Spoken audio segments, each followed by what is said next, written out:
Charnière Centrale, le podcast 100% MHSC.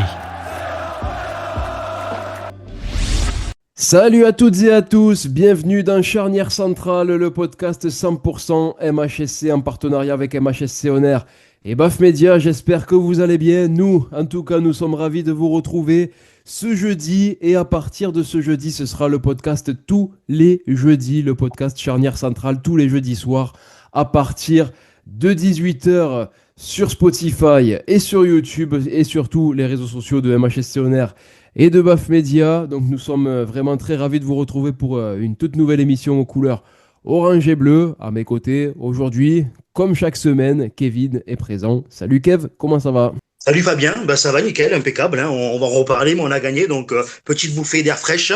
Bonjour bonjour à Lauriane et à Yannick, et puis voilà, tranquille, quand l'émission commence, on est prêt, on est chaud ce soir, hein. Allez, Lauriane est également de la partie. Salut Lauriane. Salut Fabien, salut Kevin, salut Yannick. Comment elle va Lauriane ? Écoute, elle va bien. On a pris 3 points, on est remonté au classement, donc c'est une bonne petite semaine qui s'est passée. Une bonne petite semaine avant la réception de Saint-Étienne samedi soir. On va en reparler en fin d'émission. Et Yannick est également de la partie. Salut Yaya, comment tu vas ? Salut Fabien, écoute, ça va bien. La semaine semble un peu plus gaie, le soleil est là aussi. Salut Kevin, salut Lauriane, salut à tous les pailladins et pailladines. On est prêt, on est prêt à débriefer, on est prêt pour le prochain match. On est prêt à débriefer le match et la victoire des Montpelliérains sur la pelouse de Laval samedi dernier, samedi à 14h. Les Montpelliérains qui se sont imposés 1-0 grâce à un but d'Alexandre Mendy. Donc aujourd'hui dans cette émission et dans ce nouveau numéro de Charnière Centrale, on va faire un gros débrief de ce match-là et de cette victoire qui fait quand même beaucoup de bien à la Paillade et aux Montpelliérains après la débâcle reçue à la Mosson face à Boulogne. Donc débrief de ce match et de cette victoire 1-0. Donc on va parler de cette rencontre, un clean sheet pour Simon Nga Pantou Nbou, comme le dit si bien Kevin. Pas mal d'arrêts décisifs dans cette rencontre, donc c'est un gros point positif cette prestation de Simon, de notre gardien de but. Et on fera un petit point aussi sur les points négatifs, les points positifs de cette rencontre. Qu'est-ce qui a fait du bien à cette équipe ? Est-ce qu'il y a eu des décisions tactiques de la part de Zoumana Camara qui, selon vous, ont fait du bien ? Et voilà, on va parler un peu de tout ça, des points positifs, des points négatifs. Et on terminera ce podcast Charnière Centrale avec l'avant-match de la rencontre tant attendue, le match un peu de gala face à Saint-Étienne, un match qu'on attend tous. Donc, on va parler de tout ça aujourd'hui dans le podcast Charnière Centrale. On débute tout de suite avec le débrief du match de Montpellier face à Laval. C'est parti, jingle. Charnière Centrale, le club, les voix, la passion. Alors les Montpelliérains se sont imposés 1-0 samedi dernier face à Laval sur la pelouse de Laval grâce à un but d'Alexandre Mendy. Kevin, je vais commencer avec toi déjà. Quel est ton ressenti après cette rencontre ? Je suppose que tu es soulagé parce qu'après avoir pris 3 pions contre Boulogne, on commençait à malgré tout se faire un peu de soucis et du sang d'encre. Mais là voilà, on est un petit peu rassuré. 1-0, on a seulement mis un but, mais malgré tout, on reste aussi sur un clean sheet. Donc ça, c'est très positif. Qu'est-ce que tu as pensé de cette rencontre face à Laval ? Alors déjà, avant de parler de la rencontre, pour revenir à l'émission précédente, vous avez bien dit, hein, quand moi je parie sur la défaite de Montpellier, il faut mettre la victoire. Voilà, pour ceux qui veulent faire des paris au sport, vous avez vu tout ce que je dis, il faut faire l'inverse, hein. Voilà, faut rigoler. Petite parenthèse. Ça confirme, Non, bien sûr, content de cette victoire, même si le contenu n'a pas été, pour moi, très très bon. Tu vois, on a eu pas mal de difficultés à certains moments, notamment à la possession de balle. Tu vois, quand je vois la possession, tu joues quand même que la balle entre guillemets, sans leur porter l'œil et tout ça pour dire que c'est une mauvaise équipe parce qu'ils méritent leur place en Ligue 2. Mais c'est Laval, quoi. Tu fais une 36% de possession de balle et eux 64. Ça veut dire que tout le match, ils ont plus le ballon que toi. Rien que tu regardes le niveau des passes. Ils sont à 500 et quelques, 520 passes, alors que toi, t'es à peine à 300 passes, quoi. Normalement, c'est toi qui dois avoir la possession, qui dois les faire jouer, qui dois les faire, reculer, et toi qui avoir la possession, quoi. On a fait 11 tirs dans le match. Donc, et eux, ils en ont fait 17, tu vois. Donc, quand même, ils ont 6 tirs de plus. Sur un match, c'est beaucoup. Sachant que nous, sur les 11, on encadre 5 et eux, sur les 17, ils encadrent 12. Donc, tu vois, ça aurait été, entre guillemets, plus logique, même pour eux, d'obtenir la victoire ou le match nul au vu de la feuille de match qu'il y a eu, des tentatives qu'ils ont fait et tout, tu vois. Donc après, bon, content.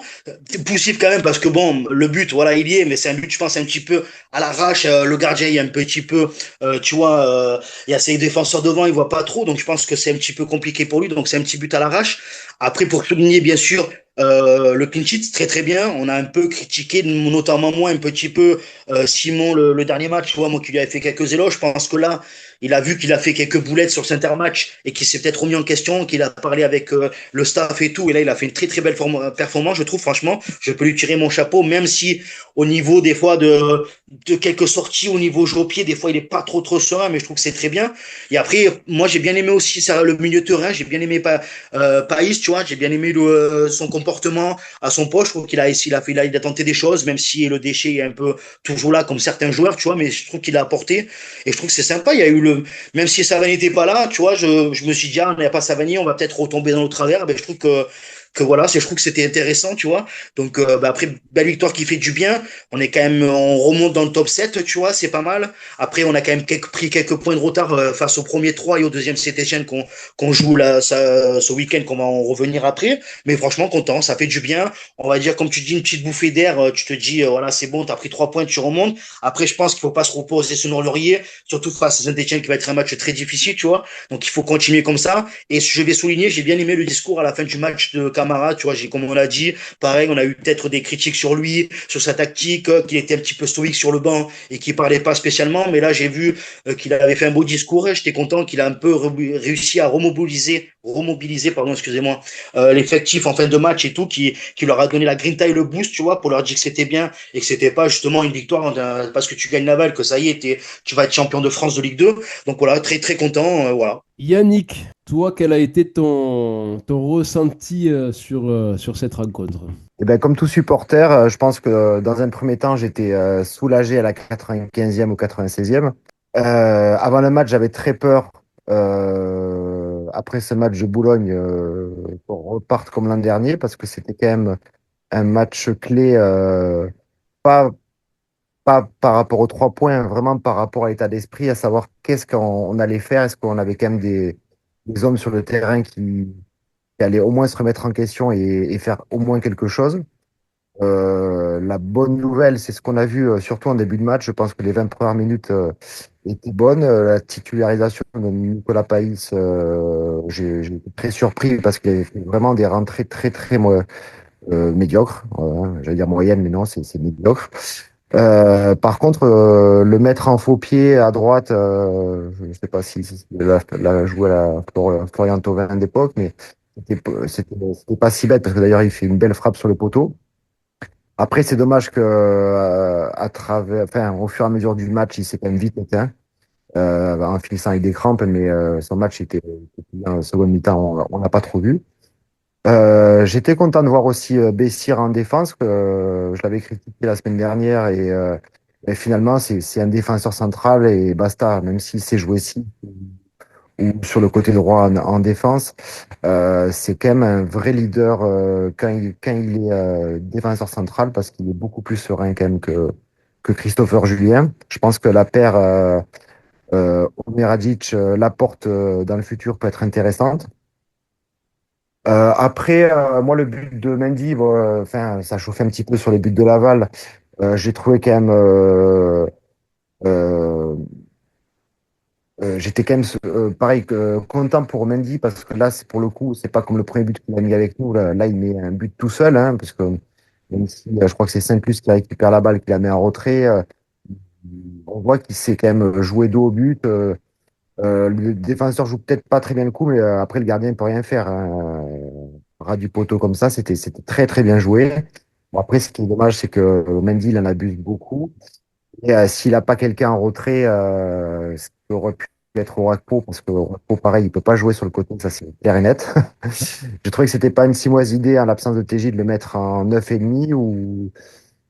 Le truc, c'est il a vraiment du mal avec nous, ce joueur aussi, à voir qu'est-ce qu'il fera dans le futur. Mais par contre, juste pour finir, bon, même si le discours de Camara à la fin, on sentait que c'était un soulagement pour tout le monde, hein, j'ai plus l'impression que c'était plus un soulagement, il les a harangués, tout ça. Mais il savait que c'était chaud pour ses fesses. Les joueurs, je pense aussi, on commence à se dire, mais attends, attention, si on déconne trop, on peut tomber bien bas. On n'oublie pas dans le match quand même qu'on a 13 corners contre nous. Donc c'est quand même une aberration qu'on n'ait pas pris un but. Laval ne marque pas depuis 3 matchs, je crois. Je crois que leurs 2 attaquants étaient blessés. Et comme disait Kevin, 36% de position de balle, seulement 300 passes dans le match, mais c'est quand même vraiment quelque chose qu'il faut travailler parce que sur l'ensemble de tous les matchs, on est entre 390 et 550 passes dans les matchs, ce qui est très faible par rapport à des équipes plus huppées. Mais si Camara pensait jouer avec le ballon, force est de constater, c'est qu'on n'a jamais le ballon. Et c'est dommage parce que les 20 premières minutes montrent que quand tu essayes de jouer sur les côtés, tu essayes de déborder, tu essayes de centrer, ben, ça crée quand même des occasions, ça met un peu le feu dans la défense. Et pour une fois aussi, on a quand même fait je me rappelle surtout en première mi-temps, il y a eu 2 frappes quand même de loin, là, à 25 mètres, 30 mètres. Ça nous était jamais arrivé non plus parce qu'on ne tire jamais. Donc, il faut se servir de ça. Mais je reste quand même inquiet malgré qu'on ait fait un clean sheet, pour toutes les choses que j'évoquais un petit peu avant. C'est surtout tout ce qui se passe dans le jeu. C'est là que c'est un peu plus inquiétant. Lauriane, toi, qu'est-ce que tu as pensé de cette rencontre et surtout, est-ce que pour toi aussi, tu restes un peu mitigé malgré la victoire, malgré le clean sheet? Est-ce que toi, tu es un peu aussi du même avis que Yannick? Alors écoute, ben, moi, un peu du même avis que Kevin et Yannick, de toute façon. Je suis très content de la victoire. Ça te fait faire un bond de géant dans le classement, c'est très bien. Ça te permet de respirer un peu, de souffler, de te remettre un peu la tête à l'endroit. Mais après, je vais pas redire les stats comme ils ont dit, mais c'est vrai que quand tu vois les stats, ça fait quand même peur. C'est pas rassurant. Mais bon, d'un côté, tu te dis, il y a eu des bonnes phases de jeu. On a réussi à tenir le score pendant 1 heure. Parce que Laval, quand même, ils ont poussé fort. Puis tu as un très grand Simon qui fait un très, très bon match. Et c'est très bien. C'est très bien pour lui, pour le mental et tout.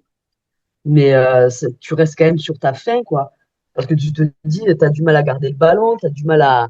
Et c'est toujours pareil, à construire un jeu posé. Tu n'as pas encore trop ton identité dans le jeu. Donc, c'est vrai que je dis pas que c'est pas trop prometteur, quoi, pour la suite. Donc, à voir si cette victoire va leur mettre du plomb dans la tête et se dire, bon, les gars, maintenant, on va essayer de faire quelque chose de bien. On va essayer de construire, on va essayer de garder le ballon, d'avoir plus de possession.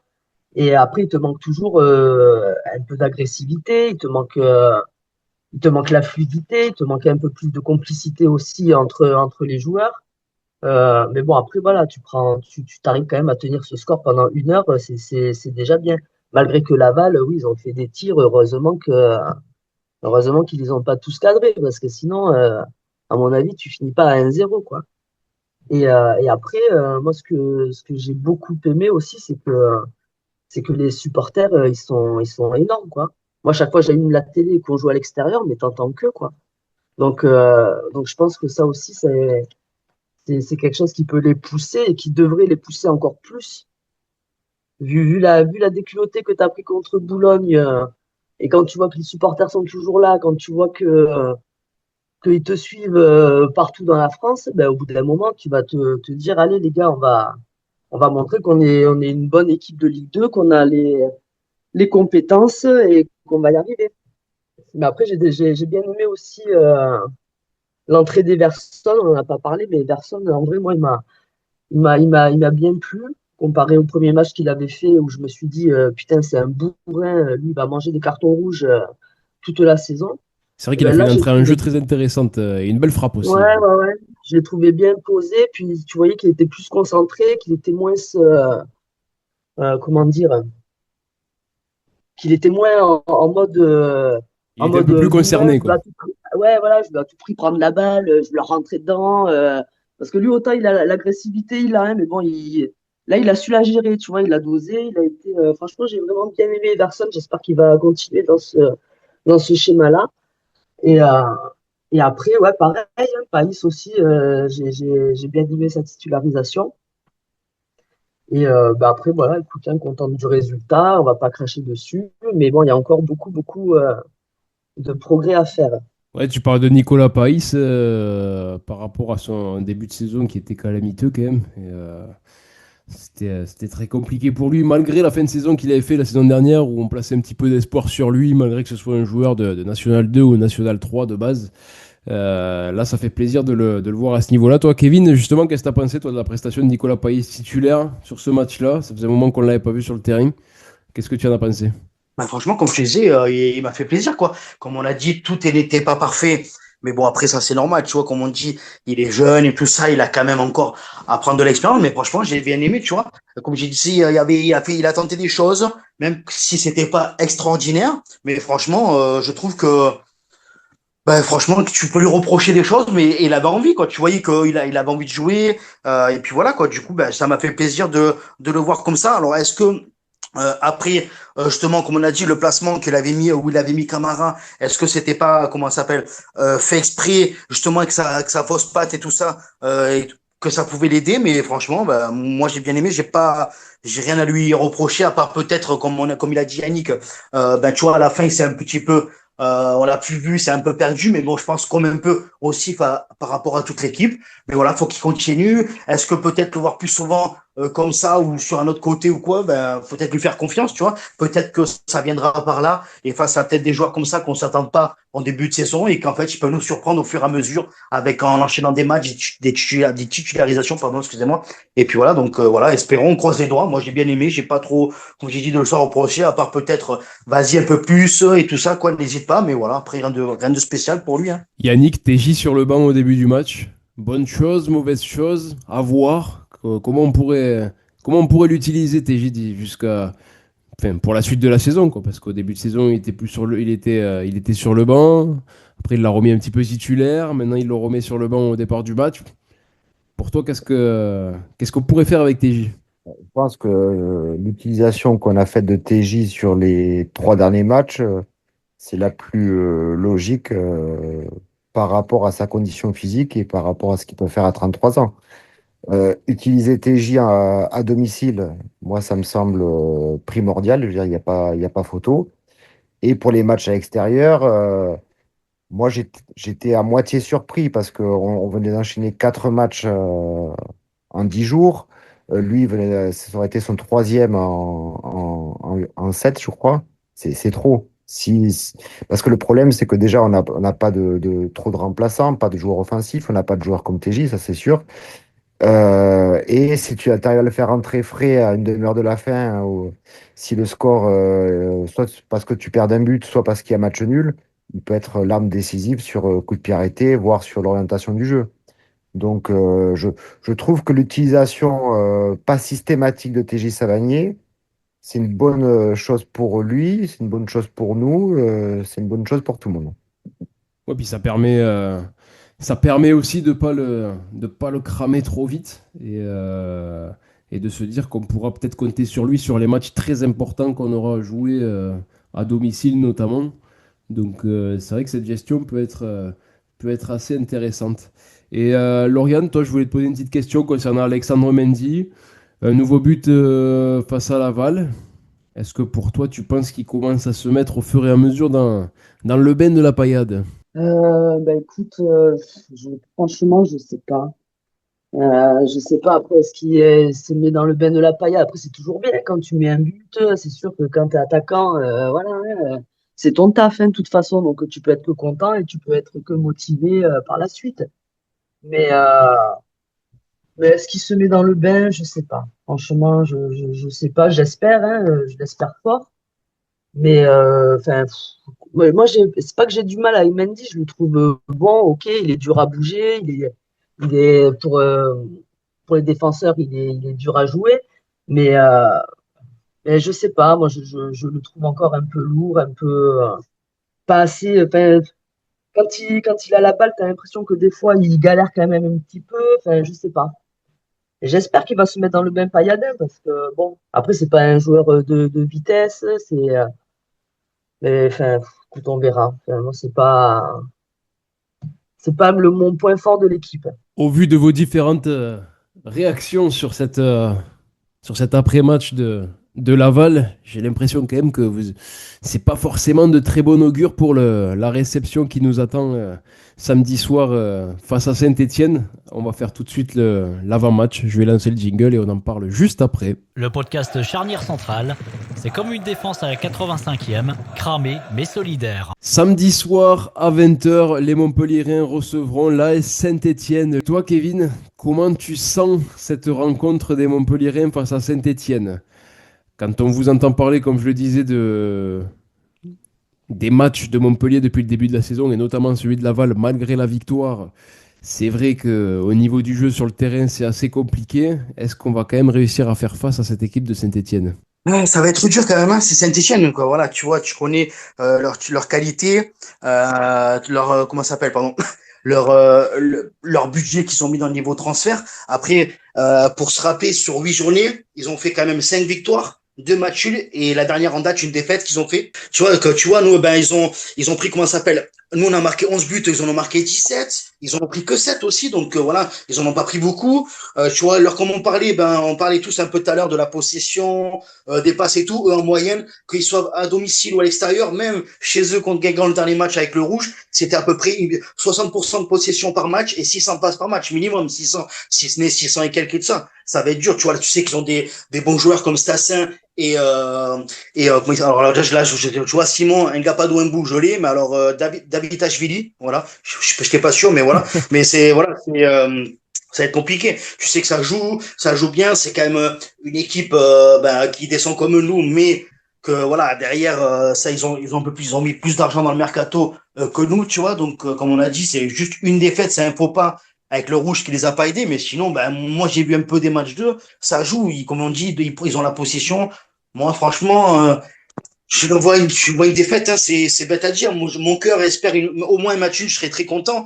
Mais au vu de la physionomie de la saison et des résultats qu'ils ont fait eux et des résultats que nous on a fait, je vois une défaite, tu vois. Donc après, surtout que eux, ils ont quand même marqué pas mal de buts quand même, je trouve, même si c'était pas tout le temps des gros trucs, mais tu vois, ils ont joué des grosses équipes aussi. Bon, à part, comme on disait, la défaite à Guingamp, mais ils sont les gagnés quand même 1-0 à Amiens, ils ont gagné Reims, tu vois, qui est une belle équipe, ils sont les gagnés à Clermont, tu vois, ils ont gagné 4-0 contre Rodez, tu vois, donc même si le premier match, ils ont fait 3-3 contre Laval et tout, mais bon, ils en ont marqué, donc tu vois, c'est des 3 buts, 4 buts, après ça stagne là, 3 buts, après c'est 2 buts minimum par match, donc ça va être très compliqué, je pense, donc surtout si, comme on a dit, ils ont leur joueur Stassin en forme et tout ça. Après, Stassin et Davitashvili, je trouve que c'est très bon. Et après, voilà, leur gardien, quand même, c'est un bon petit gardien. Moi, j'aime bien l'Arseneur. C'est quand même rassurant quand tu l'as dans ton équipe, quoi. Tu vois, je parle d'eux. Donc, je pense que ça va être très compliqué pour nous. Après, on sera à domicile. Les supporters de la Butte Payade seront derrière eux. Donc, est-ce que peut-être, comme on sait, là, de Montpellier, c'est ça un petit peu quand tu regardais quand on était en Ligue 1.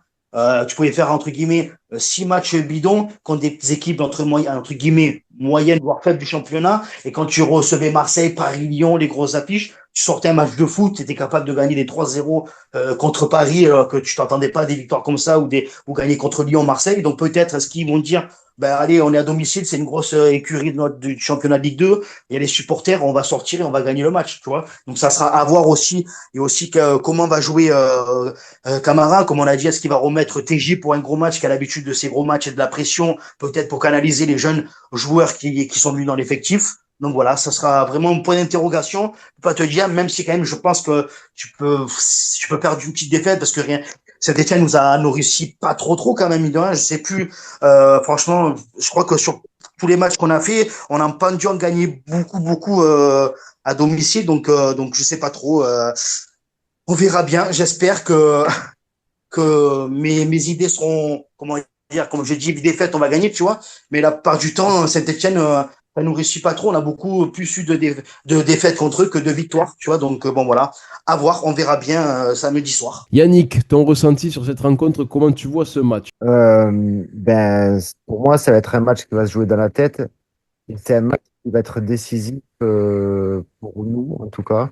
Pas parce que c'est Saint-Étienne, mais vraiment à Saint-Étienne, déjà, il y a tout ce qui s'est passé, l'historique de la saison précédente où notre saison s'est vraiment arrêtée avec ce match contre Saint-Étienne, match arrêté, rappelons-le. Donc je pense que pour une fois, si Camara a quelque chose à faire pour rappeler l'année dernière, s'il y a bien un match à gagner, c'est bien celui-là, hein, et que Stassin ne touche pas un ballon dans le match.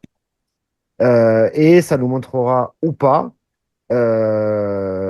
voir si nos joueurs ont cette capacité de jouer la Ligue 2, parce que là, contre Laval, c'était un match de Ligue 2, mais jouer match de Ligue 2 un peu plus contre une équipe qui marque, mais qui prend aussi beaucoup de buts.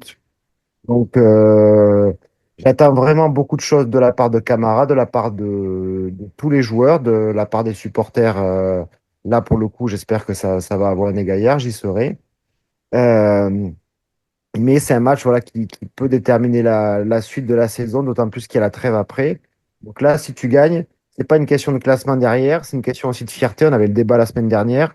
Je pense qu'il faut déjà effacer la défaite de Boulogne, effacer ce qui s'est passé l'an dernier, montrer qu'on est là, qu'on est présent. Et ça va être déjà dans le mental, à peut-être provoquer l'adversaire, mais sans tomber dans le piège de se prendre encore un carton rouge. Parce que là, si on prend un carton rouge, ça va être plus que contre Boulogne qu'on va en prendre, hein.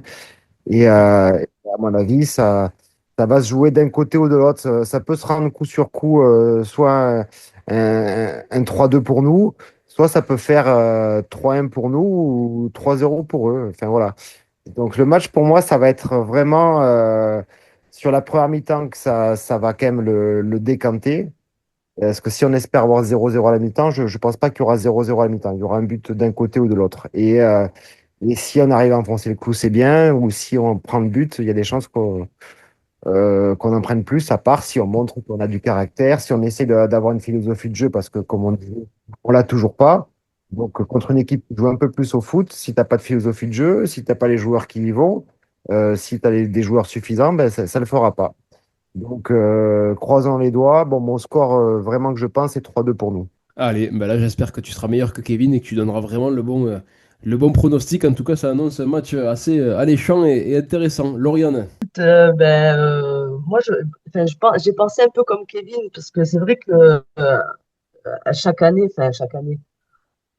souvent, contre les petites équipes, tu la jouais petit bras et quand tu recevais les gros, ben là, tu sortais un bon jeu, tu étais assez bon.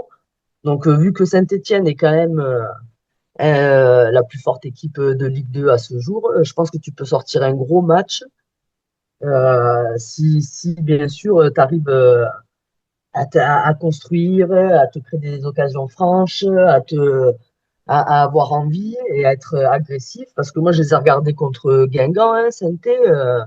Franchement, c'est du costaud. Hein. Tu as intérêt d'être armé derrière, milieu, devant, être armé tout court, quoi. Donc, euh, donc non, moi, je pense qu'on peut sortir un gros match, qu'on peut même débloquer la situation dans les têtes, dans tout, dans le jeu, dans tout. Donc, bah, écoute, après avoir, quoi. Et après, comme tu dis, je pense aussi que les supporters peuvent être un gros point fort pour pousser l'équipe et leur montrer que si tu fais quelque chose de bien à la Mosson, bah, tu peux créer une putain d'ambiance et une osmose de dingue entre l'équipe et les supporters. Donc après, c'est eux qui ont les cartes en main et j'espère qu'ils vont nous sortir un gros match. Ouais, du coup, mon pronostic, moi, ça serait un 2-0 avec un troisième clean sheet qui ferait plaisir. Donc voilà, 2-0 pour nous. Et moi, de mon côté, le pronostic qui rejoint celui de Yannick. Je dirais 3-2 avec un match très serré. Ça va partir un peu de chaque côté. Et en fin de match, un petit sauvetage de TJ Savanier qui nous sauve la mise et qui nous offre la victoire en fin de match. Et là, franchement, ça serait le scénario parfait. Un but de TJ en plus, à la Mosson, devant la but. Victoire face au leader du championnat. On remonte un petit peu au niveau du classement. Franchement, ce serait le scénario idéal. Kevin, merci beaucoup d'avoir été présent une nouvelle fois pour ce nouveau numéro de Charnière Centrale. Je te remercie beaucoup. Bah, merci à toi encore d'invitation. Merci à tous mes copains, Lauriane et Yannick. Merci et... Ouais, non, mais voilà, mais merci. Oui. Et je t'embête, c'est Saint-Étienne est deuxième. Hein. C'est 3 qui est leader, monsieur.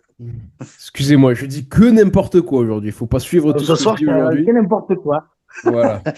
Voilà, ben merci à toi, oui, quand il y a la semaine prochaine. Merci encore aux auditeurs qui vont nous écouter, qui vont réagir en laissant des petits commentaires. Et puis voilà, ça fait toujours plaisir. Et Forza Montpellier et Forza la charnière centrale. Lauriane, merci beaucoup à toi. Merco, à toi aussi. Et Yannick, merci. Simer. Et merci à vous les auditeurs, là je vous le dis comme il faut quand même, merci à vous d'être de plus en plus nombreux à nous écouter chaque semaine sur les différents réseaux sociaux de MHSC On Air et de BAF Media. C'est un plaisir pour nous quatre d'enregistrer cette émission chaque semaine et de vous la dévoiler désormais tous les jeudis soirs à partir de 18h sur Spotify, sur YouTube et sur tous les différents réseaux sociaux de MHSC On Air et de BAF Media. En attendant, on se retrouve jeudi prochain pour un nouveau numéro. J'espère et on espère qu'on débriefera une victoire du MHSC face à Saint-Etienne qui fera énormément de bien et qui confirmera la bonne victoire face à Laval. Et on se retrouve bien sûr, comme je vous l'ai dit, jeudi prochain. Allez la paillade, ciao ciao. Le podcast Charnière Centrale est déjà terminé. Oh non, oh non, oh non. Mais il revient la semaine prochaine.